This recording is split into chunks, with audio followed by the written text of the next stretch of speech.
What do you mean by that? I mean, I had, let's say, 20 souvenirs of A, which is costing me maybe 200 rupees or maybe 500 rupees every souvenir. So 20 souvenirs is 10,000 rupees. Yeah, we have souvenirs of A.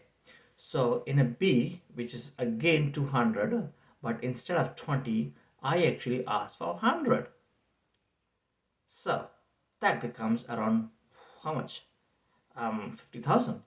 So I invested 50,000 rupees here, and here I invested 20,000. So I have invested 5 times more. Now, what happens if this 20,000, that means if that extra 50,000 rupees customer do not take it. So I have invested my extra 50,000 rupees here, which I could have used for something else. So if I actually block my inventory. So that's why I'm saying it's very important to make sure that your inventory is there and it's maintained, because if it's too much of something is there which is lying over there, it's your money but you cannot get the money. It's a souvenir, right? So that's where I was trying to say that taking decisions may sometimes become a bit ambiguous or doubtful, or you may become too what's it called uh, you know something you're hesitant to take a decision because you feel like, oh, what if this doesn't sell, like I was just telling you. No. So these were the few advantages and disadvantages of sole proprietorship. But overall, I have done both. As a proprietor, I have started my business and I have closed my business, and I've realized it does take a lot of time of yours. It does take a lot of passion of yours. It does take a lot of interest of yours, and always you must have knowledge. If you don't have knowledge, it's okay. You can get knowledge, but you should be open and happy to take decisions and take some risk for sure if you want to start your own proprietorship business. Now, that was something which I wanted to share with you in terms of proprietorship. But I think there is something more. If you don't want to be a sole proprietor, that is, if you do not want to start your own business by yourself, there is another way of doing it. That means where you are not doing just by yourself. You want someone to join you. Yes, indeed. That is called partnership. So let's go and have a look. What is a partnership? You tell me. Do you think you ever heard this word before? I'm sure you would have heard this word before. What is a partnership? Hmm. Okay. When two or more people, they join together or associate together to set up a business. Very simple, isn't it? So it's association of two or more people to run a show or run a business. As simple as you want to start a travel agency, but there are two owners, or you want a hotel, but there are two owners. And obviously these two owners have some agreement with each other that how much money am I putting, how much money is A putting, how much money is B partner putting, and obviously there are terms and conditions. If this happens, what? If that happens, what? So obviously when it comes to partnership, like you have to have a, a black and white, to be very honest, or in written agreement, which is more so important because that will bring you in required terms and conditions, and there will be no doubt, and we will be running as a good show. Now, let's go more towards what could be the advantages. What do you think? Do you think there are advantages, or do you think there are disadvantages, or maybe both? What do you think? Let's look at the advantages. Maybe one that you can think of before I say. You can pause this video and think what could be advantages of having a joint partnership. Partnership? Yes. Let's look at it. So, it is quite easy to set up the very first thing as compared to a joint stock company. So partnerships are easier to actually set up. That means it's easy to set up, same as your sole proprietorship. Also, good news is it is easier to dissolve too, but not as easy as sole proprietorship, because sole proprietorship you are the own boss, but here you have someone else who's also the boss. That means two people taking decision. They may find everything together. That means they may work together and take the same decision. They may not work together and take same decisions. Okay. Now, next comes is when you have a partnership. So obviously, there is a greater flexibility. What do you mean by that?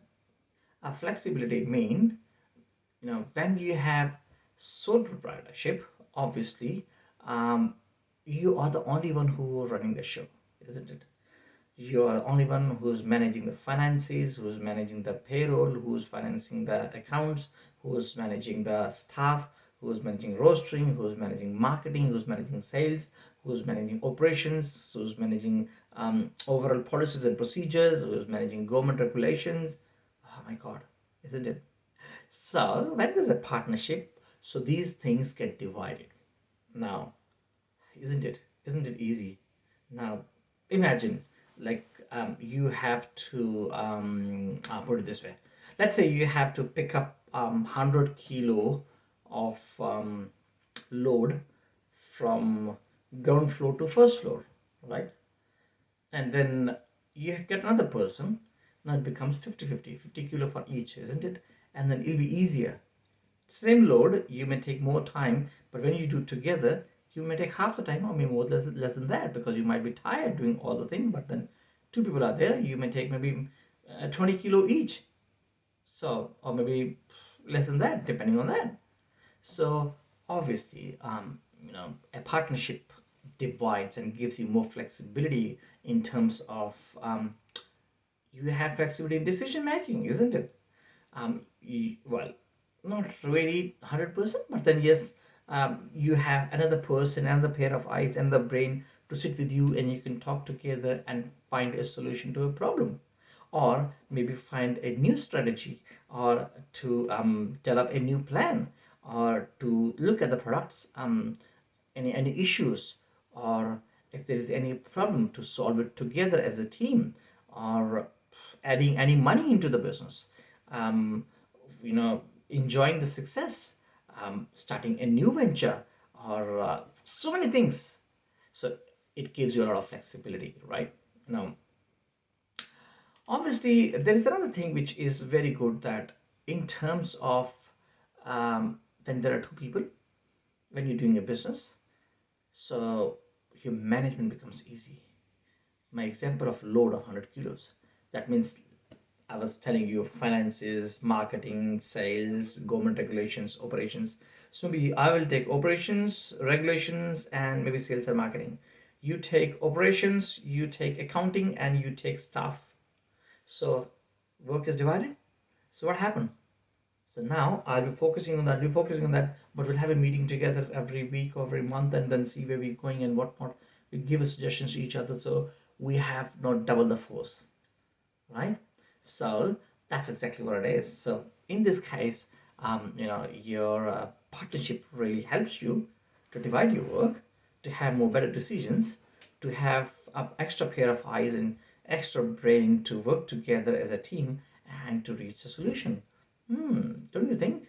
Um, it's a good part and most important part. Any business requires money, isn't it? And so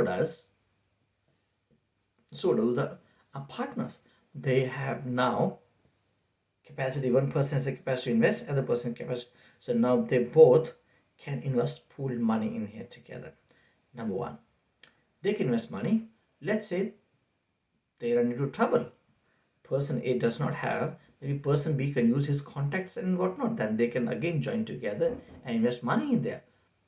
So raising finance is actually another good part that we can look in the as a very good advantage in terms of partnership.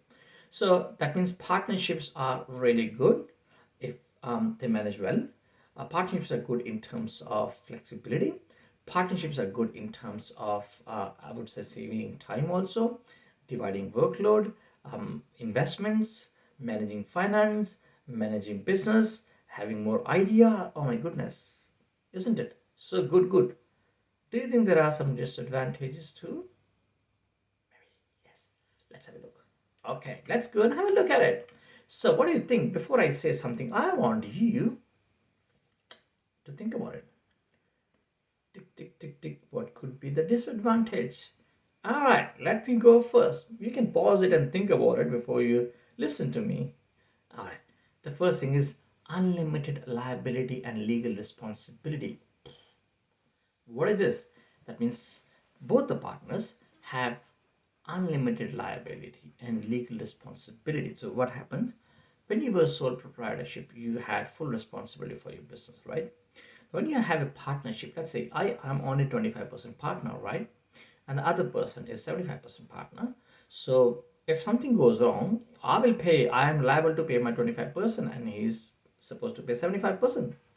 But what if this person is not able to pay 75%? He pays only 25%.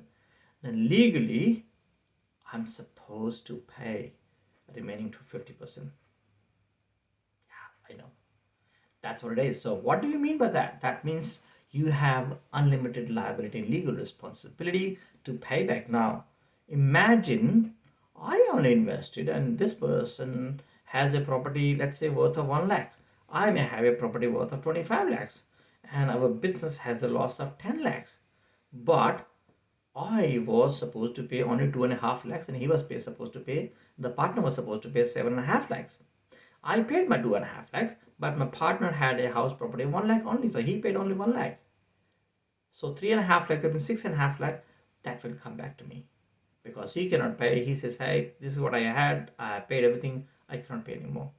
I have no resources." So legally, then I'll be responsible to fill up the balances. Now that's something which is obviously I would not like to. That's why what happens is that people they do not add some they do not attach particular investments or properties or but obviously that's a further legal requirements under that. So what I'm trying to say is it's actually obviously that comes under you. So that's a bit of a concern to see when you're doing a partnership. What are you attaching with you in terms of your lab, properties and investments, and how do you want to plan? So you need to be very careful and seek a legal advice before you start a partnership. Okay, what if the second part next we were good partners and we're doing good thing, we're happy, we're doing, and then one fine day we have a misunderstanding. We have a misunderstanding on employing a new staff member.